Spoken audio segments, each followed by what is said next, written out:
My name is Carol Dolores Witcher, Carol Witcher, and I am a Dream Elite member from the very beginning. I was in between visits to my doctor, and I just had a feeling that something was happening with my dog, a boxer dog named Floyd Henry, and he would not leave my nose alone. He kept nipping at my nose, and I said to him one day, I said, "Son, you can't do that. That's very rude."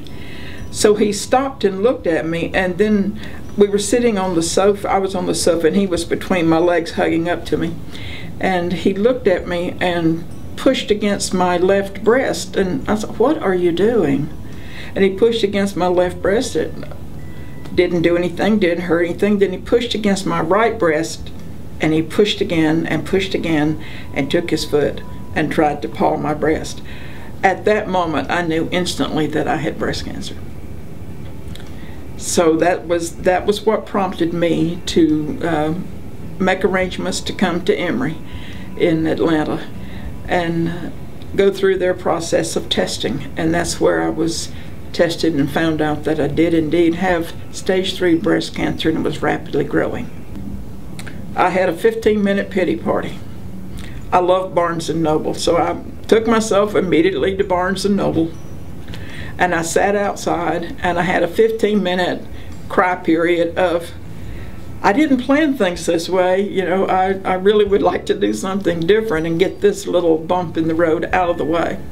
And from that point on, it was just a positive thing for me to have had it. This whole process lasted from about March of 2008 till May of 2009.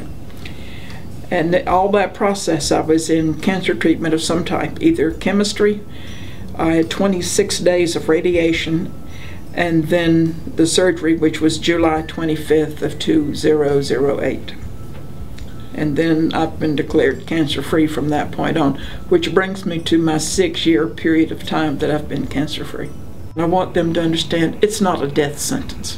You can overcome it. You can get through it. It's an adversity. It's a bump in the road. And life goes on, and it really does get better. This was a perfect journey for me. I have never, ever regretted having it. I don't dwell in the negative because for me there was no negative.